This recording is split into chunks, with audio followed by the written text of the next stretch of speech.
to give you an idea how I run this class, I want to give you just a little bit of background. This is my 22nd year in practice. I'm officially been in this it was 22 years ago in February that I became certified with Dr. Krasner. I used to call him Crazy Al, but since he just died, I'm trying to be a little more respectful. I'm sure he wouldn't appreciate that at all, though. But Al Krasner was my first teacher out in Southern California, and he wrote a book called The Wizard Within. And I'll be bringing that book in quite a bit and referring to it now and then, because it's just such a wonderful metaphor for a lot of the things we do in hypnosis. It covers a lot of the bases that we cover with most of the techniques and methods that we use. And what you're going to find is there's a lot of similarities. When we talk about learning a lot of techniques and methods and processes and all these words we use for what do you do when you get the person into the hypnotic state. Once they're there, what you do. There's different words for that. Bottom line is there's really no structured template for everybody, because what we teach here is definitely client-centered. And you're going to learn a lot of techniques, and I'm going to teach them to you very, very closely to the way they were designed by the people who designed them, because I want to stay true to and honor those people, the way they developed these techniques. And yet even some of those, even all of those probably, if you went back and asked them, like the library technique, for instance, you'll be learning from Dr. Preston, who was also one of my early teachers out in Arizona. And if you went to him and said, I went and did the library technique, but I changed this little piece, and when I got to this part, I did it a little differently, he would say, congratulations, because it's all about adapting these techniques to your client, right? So you're going to learn a lot of specifics and little scripts that you'll be reading that will look like, oh, this is a script that I would do to change someone's belief, or to help someone to relax, or to do something else, to alleviate a fear, or whatever it is. And yet it's more the scripts. I think of scripts as more of a practice script. I think of it as a starting point.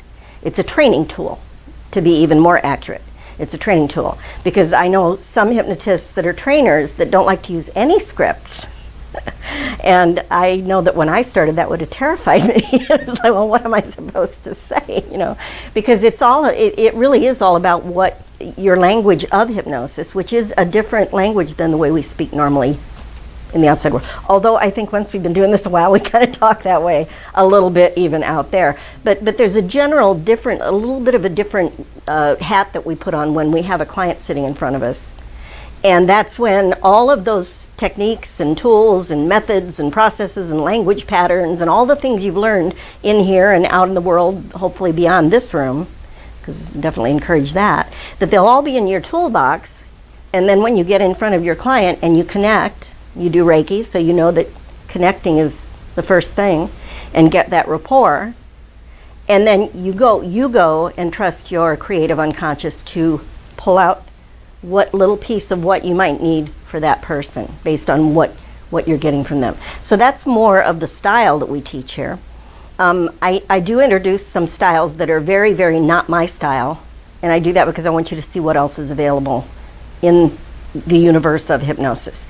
And there's as many styles as there are trainers. I'm absolutely positive of that. And yet you'll see little similarities between people. I've been around Michael Watson in Orlando, a gentleman that I bring in here to teach NLP. I've been around him so much for the last 11 years since I've been in Florida that I know I've adapted some of his ways of doing things or saying things without even realizing it. But that's how we learn everything, isn't it? Mm-hmm. We learn by modeling.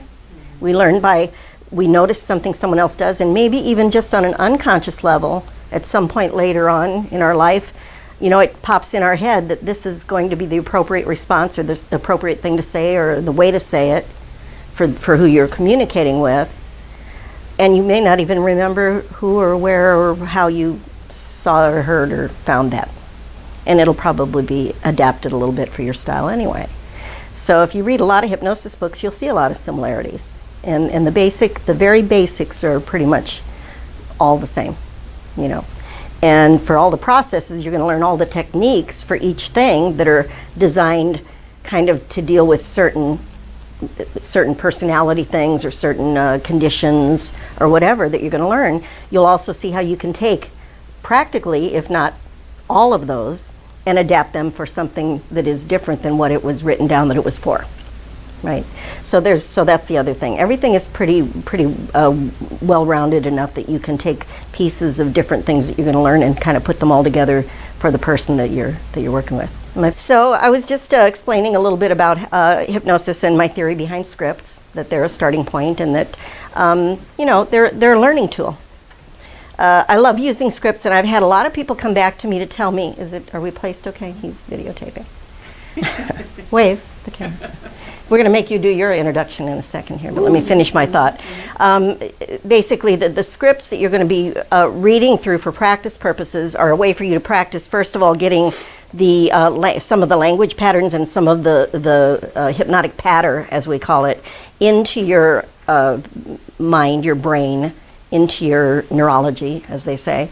And so that as you get used to the different way that you talk when you're using hypnotic type scripts, so that they'll kind of start to be automated, and by the time you finish the course you'll be doing a lot of things where you'll be ad-libbing and creating your own scenarios. Actually, even this weekend you'll be doing one kind of like that before the weekend's over.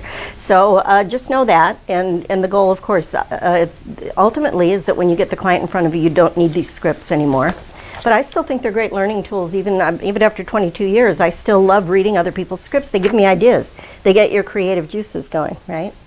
Because it's interesting to see different people's styles and how that works. My practice right now, I do pretty much full-time private practice. I work with kids, adults, children, couples. I do a lot of family therapy. And then I've been incorporating more hypnotherapy over the last year, really, using it with pain issues, behavioral medicine issues like dealing with MS and gastrointestinal issues, also using it with depression and building self-esteem. I've done it with kids, and that's always interesting because they have great imaginations.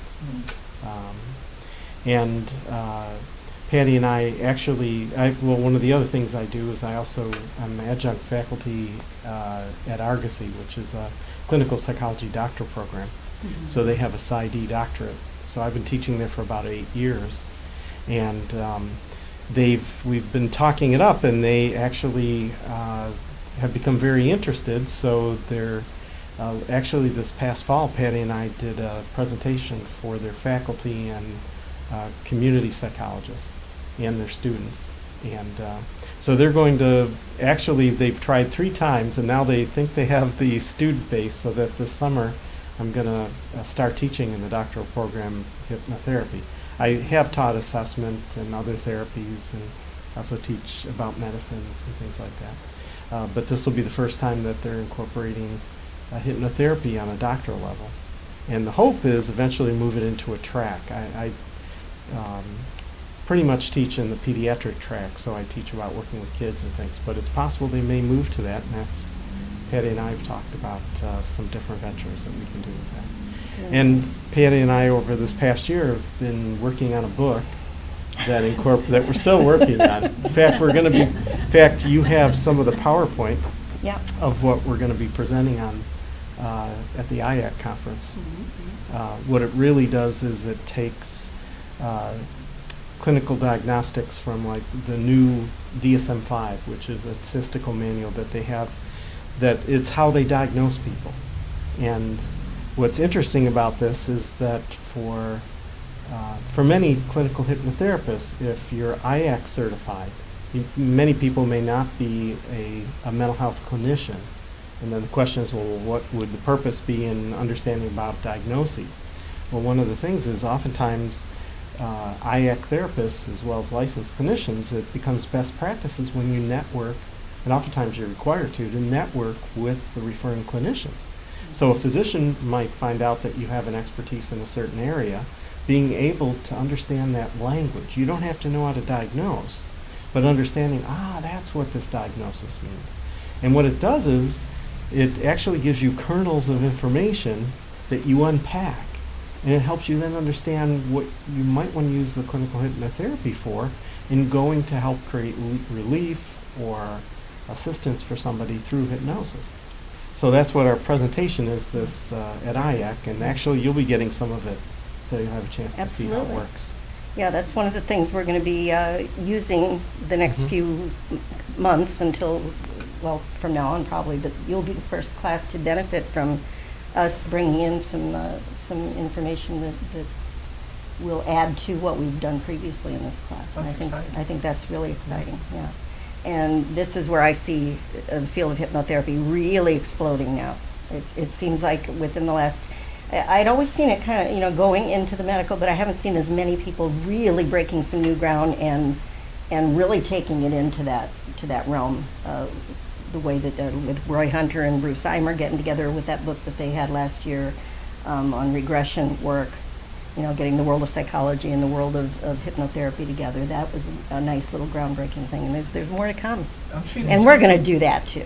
Yeah, but there's a certain number of hours that you're required to be able to be here, and then the rest of it is done with outside work. So you will have some outside assignments, but you'll be doing those anyway because you'll be wanting to practice what you get in here. But as soon as you graduate, like I said, you'll be certified hypnotherapist through IACT, and you'll have the full membership then as a professional, whatever their term is for that.